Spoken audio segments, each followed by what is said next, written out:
gargaaruuf dhufe gaaddisni koo Gabriel abbaan koo na mil'ate Dubaay beedaa keessa na baafate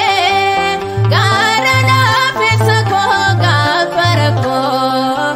gargaaruuf dhufe gaaddisni koo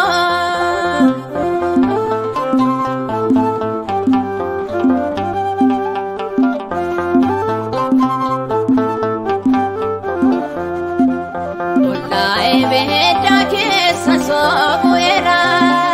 nagargaaras jedhe abdaateera akka isaaf sagannuuf mootiin nu adamse ergamaan Gabriel dhufee nurra marse Gabriel abbaan koo na mil'ate Dubaay beeda keessa na baafate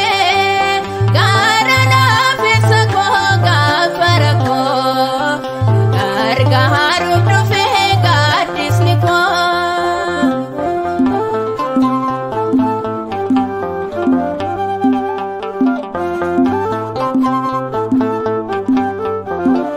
ani qabuun ture jireenya fuulduraa baroota kootiif sabdii kutaateera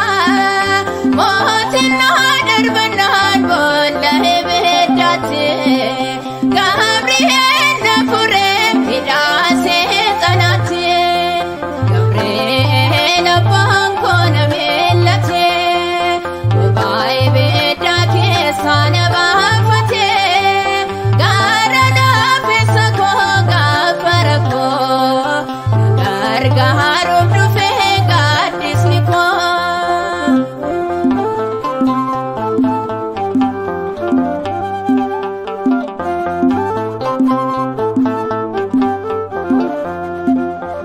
Tokkoon qabu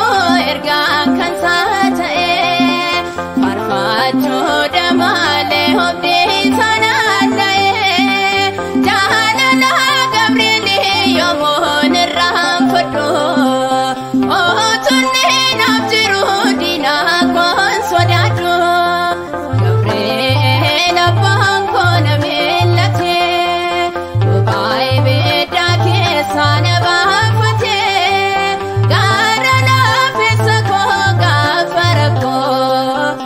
gargaaruuf dhufe gaaddisni koo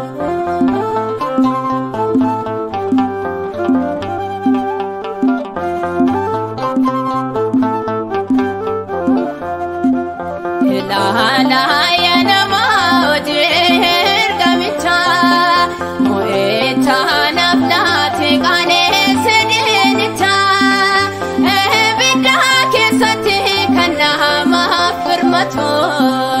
ebbi Gabrielidha hundaaf baay'atu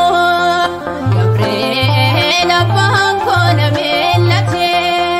Dubaay beedaa keessa na baafate gaara laafessa koo gaafa rakkoo gargaar